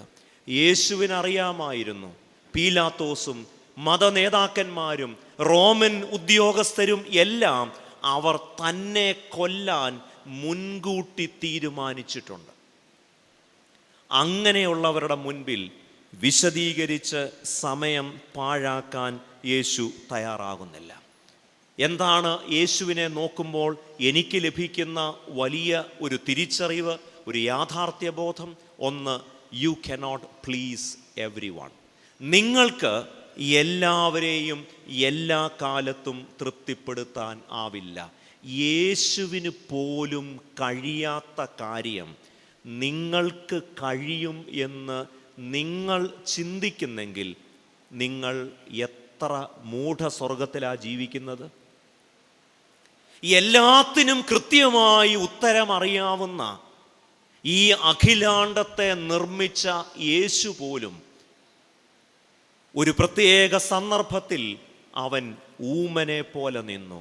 നിങ്ങളെ മനസ്സിലാക്കാൻ തയ്യാറല്ലാത്തവരുടെ മുൻപിൽ, നിങ്ങളെക്കുറിച്ച് മുൻവിധികളുള്ള മനുഷ്യരുടെ മുൻപിൽ നിങ്ങൾ വിശദീകരിച്ച് സമയം പാഴാക്കരുത്. മൂന്നാമത്തെ യാഥാർത്ഥ്യ ബോധം.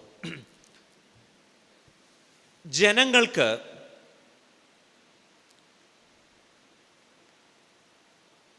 കാര്യം മനസ്സിലാവും.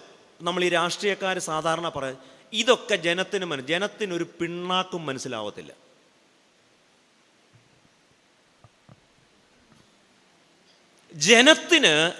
ജനം ഇതൊക്കെ, നമ്മൾ ഈ അന്തിച്ചർച്ചയിലൊക്കെ വന്ന് കിടന്ന് ബഹളം വെക്കുന്ന കണ്ടിട്ടില്ലേ? പൊതുജനം ഇത് കണ്ടുകൊണ്ടിരിക്കുന്നു, ജനത്തിനിത് മനസ്സിലാവും, ജനത്തിനൊരു പിണ്ണാക്കും മനസ്സിലാവത്തില്ല. ഞാൻ എന്താ പറയാൻ കാരണം എന്നറിയാമോ? യേശുവിനെ നോക്കിക്കേ.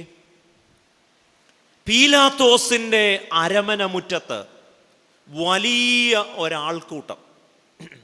യേശു സുഖമാക്കിയവരുണ്ട്, യേശു ഉയർപ്പിച്ചവരുണ്ട്, 5 അപ്പം കൊണ്ട് 5000 പേരെ പോഷിപ്പിച്ചപ്പോൾ അതിൻ്റെ അകത്ത് നിന്ന് മണാമണാന്ന് വിഴുങ്ങിയവരുണ്ട്, എല്ലാവരും ഉണ്ട്.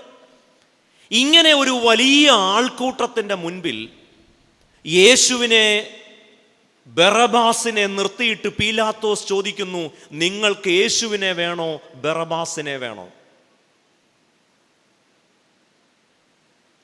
ഒരുപക്ഷെ നമ്മുടെ ക്രിസ്തീയ ജീവിതത്തിൽ, സഭാ ശുശ്രൂഷയിൽ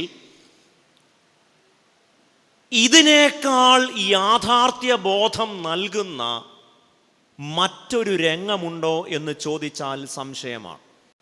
ഒരു വലിയ ആൾക്കൂട്ടം പീലാത്തോസിനെ വേണോ? പീലാത്തോസ് ചോദിക്കുന്നു, യേശുവിനെ വേണോ ബറബാസിനെ വേണോ? അവർക്കാരെ മതി? ബറബാസിനെ മതി.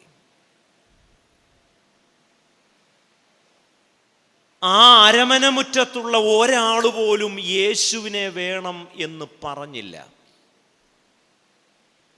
നമ്മുടെ ഇന്നത്തെ ഭാഷയിൽ പറഞ്ഞാൽ ഒരു സഭാ തെരഞ്ഞെടുപ്പ് പോലെയോ ഇടവക തെരഞ്ഞെടുപ്പ് പോലെയാ.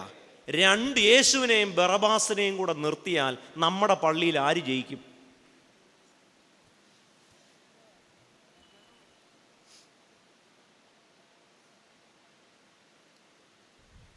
ഞാൻ നിൽക്കണോ പോണോ?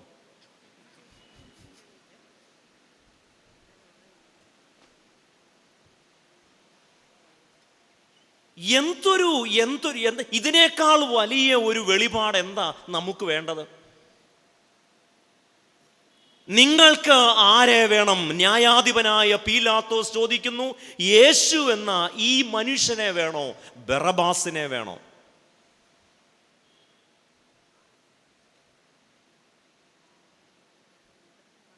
മനുഷ്യർക്ക് ആരെ മതി? രാഷ്ട്രീയത്തിലെ തെരഞ്ഞെടുപ്പ്, സഭയിലെ തെരഞ്ഞെടുപ്പ്, ഗുണ്ടകൾക്കും ഫ്രോഡുകൾക്കും കള്ളന്മാർക്കും കൈക്കൂലിക്കാർക്കും ഒക്കെയാണ് ഭൂരിപക്ഷം. മനുഷ്യർക്ക് ബറബാസുമാരെ മതി. അതുകൊണ്ട് നിങ്ങൾ മത്സരിക്കുന്നത് ബറബാസുമാരോടാണ് എന്ന് മറന്നു പോകരുത്. ബറബാസിനോട് മത്സരിച്ചാൽ നിങ്ങൾ തോറ്റുപോകും. കാരണം ജനത്തിന് ബറബാസിനെ മതി.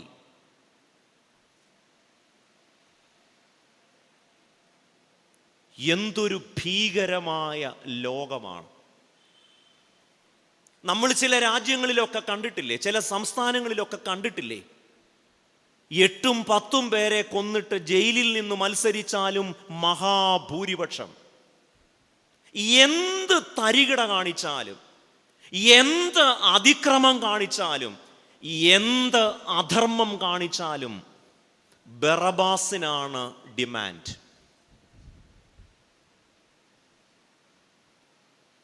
ഇതാണ് ലോകം.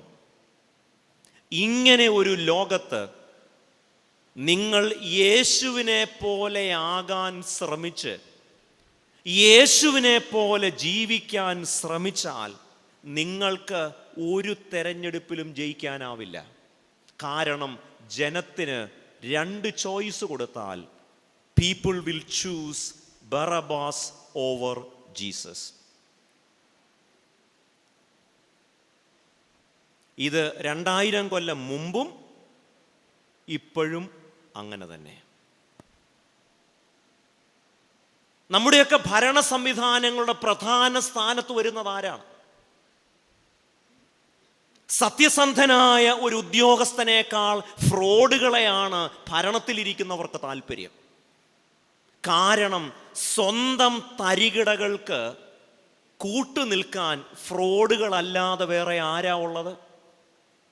നീതിമാനായ ഒരു ഉദ്യോഗസ്ഥൻ, സത്യസന്ധനായ ഒരു പോലീസ് ഉദ്യോഗസ്ഥൻ, അഴിമതിയില്ലാത്ത ഒരു മനുഷ്യൻ, അവരെ ഒന്നും ആർക്കും വേണ്ട.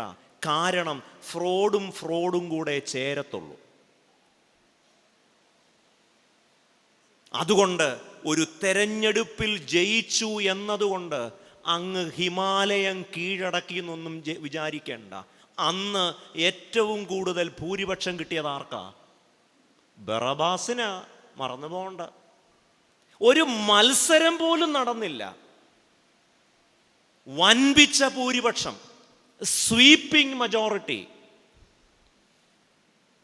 യേശുവിനെ പോലെ ജീവിക്കാൻ ശ്രമിച്ചാൽ ആളുകൾ നിങ്ങളെ ഇഷ്ടപ്പെടും എന്ന് കരുതരുത്. ചോദ്യം, നിങ്ങൾക്ക് യേശുവിനെ പോലെ ജീവിക്കുന്നതാണോ പ്രധാനം, അതോ ആളുകളുടെ ഇഷ്ടമാണോ പ്രധാനം? Barabbas or Jesus?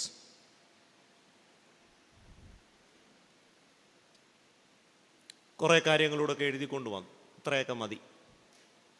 ഇത് തന്നെ എൻ്റെ ആരോഗ്യത്തിന് നല്ലതല്ല. ഒരു പാട്ട് നിങ്ങൾക്ക് ഓർമ്മയുണ്ടോ? അപ്പോൾ ചോദിക്കും, ഏത് പാട്ടാ?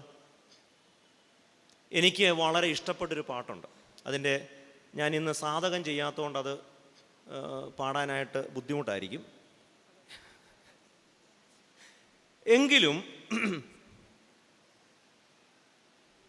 ആ വരികൾ നിങ്ങൾക്ക് ഓർമ്മയുണ്ടോ? നാഥന് മുൾമുടി നൽകിയ ലോകമേ, നീ തരും പേരെനിക്കെന്തിനായി. നാഥനു മുൾമുടി നൽകിയ ലോകമേ, നീ തരും പേരെനിക്കെന്തിനായി.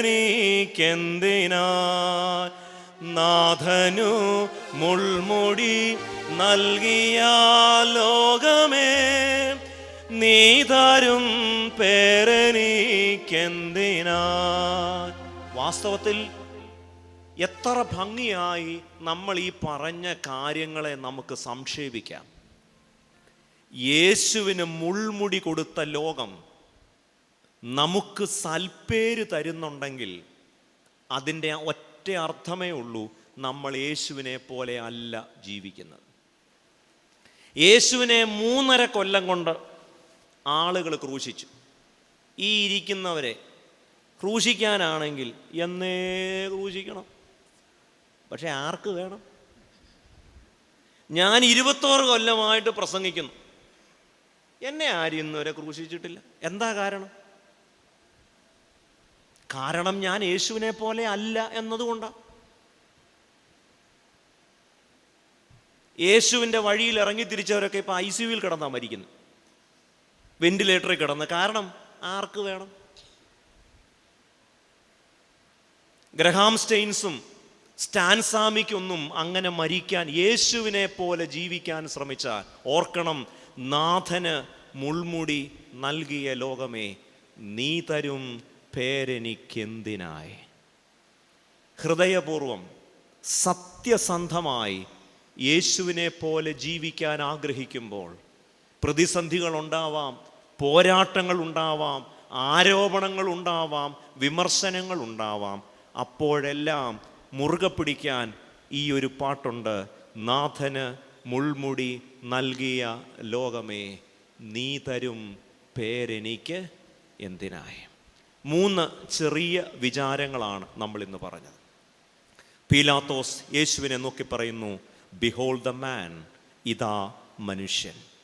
യേശുവിനെ പോലെ ഒരു മനുഷ്യനായി ജീവിക്കുക എന്ന് പറഞ്ഞാൽ അത് നമുക്ക് നൽകുന്ന കുറേ തിരിച്ചറിവുകളുണ്ട്.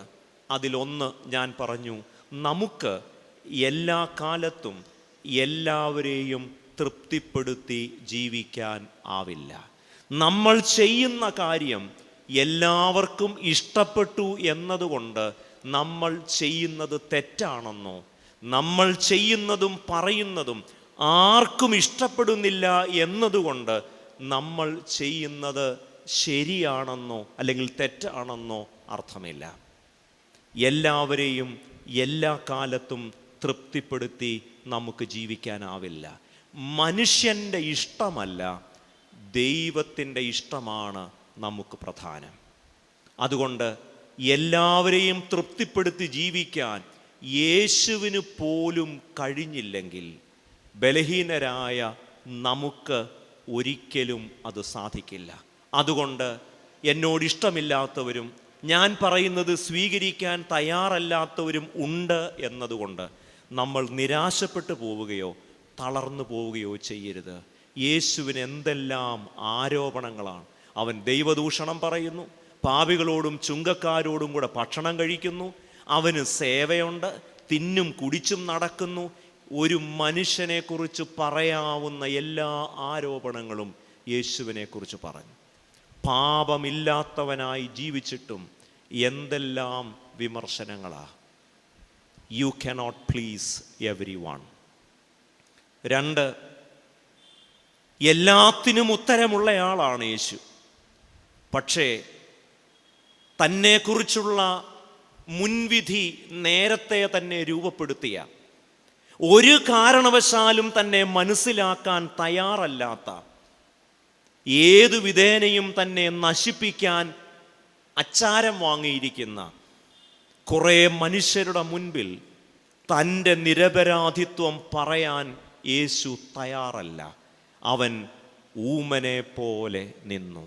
പറഞ്ഞിട്ട് പ്രയോജനമില്ലാത്ത ഇടത്ത്, പറഞ്ഞാലും മനസ്സിലാക്കില്ല എന്ന് വാശിയുള്ളവരോട് വെറുതെ വിശദീകരിച്ച് സമയം പാഴാക്കരുത്. യേശു പറയുന്നു, എപ്പോഴും വിശദീകരിക്കാൻ തയ്യാറാകരുത്. ചില സമയത്ത് ഊമനെ പോലെ നിൽക്കണം. 3, യേശുവിൻ്റെ ന്യായവിസ്താരവേളയിൽ പീലാത്തോസ് തന്നെ പറയുന്നുണ്ട്, ഞാൻ ഇവനിൽ ഒരു കുറ്റവും കാണുന്നില്ല. അതിനുശേഷം പീലാത്തോസ് ബറബാസിനെയും യേശുവിനെയും നിർത്തിയിട്ട് ചോദിച്ചു, ഇവരിൽ ആരെ നിങ്ങൾക്ക് വേണം? ജനം പറഞ്ഞു, ഞങ്ങൾക്ക് ബറബാസിനെ മതി. യേശുവിനേക്കാൾ ബറബാസിനെ ഇഷ്ടപ്പെടുന്ന ഒരു ലോകത്താണ് നമ്മൾ ജീവിക്കുന്നത്. അതുകൊണ്ട് നമ്മുടെ നിയോഗം യേശുവിൻ്റെ വഴിയെ സഞ്ചരിക്കുക, യേശുവിനെ പോലെ ജീവിക്കുക. മനുഷ്യൻ്റെ ഇഷ്ടമല്ല, ദൈവത്തിൻ്റെ ഇഷ്ടമായിരിക്കണം നമുക്ക് പ്രധാനം. വിശദീകരിച്ചിട്ട് പ്രയോജനമില്ലാത്തവരോട് വിശദീകരണം നൽകി സമയം പാഴാക്കരുത്. അവിടെ ഊമനെ പോലെ നിൽക്കണം. യേശുവിനേക്കാൾ ബറബാസിനെ ഇഷ്ടപ്പെടുന്ന ഒരു ലോകത്ത് നിങ്ങളെ ലോകം തള്ളിയാൽ, നിങ്ങളെ ലോകം വേണ്ട എന്ന് വെച്ചാൽ തളർന്നു പോകരുത്. കാരണം ഈ ലോകം യേശുവിനെ തള്ളിയ ലോകമാണ്. ബറബാസിനെ മതിയെന്ന് ഉറക്കെ നിലവിളിച്ച ഒരു ലോകമാണ്. അങ്ങനെ ഒരു ലോകത്ത് തളർന്നു പോകാതെ യേശുവിനെ പോലെ ഒരു മനുഷ്യനായി ജീവിക്കാൻ നമ്മുടെ മനസ്സിൽ എപ്പോഴും ഉണ്ടാവേണ്ട ഒരു കാര്യം, നാഥന് മുൾമുടി നൽകിയ ലോകമേ, നീ തരും പേരെനിക്ക് എന്തിനായി. പ്രാർത്ഥിക്കാം. ഞങ്ങളെ സ്നേഹിക്കുന്ന ദൈവമേ, സ്വർഗീയ നല്ല പിതാവേ,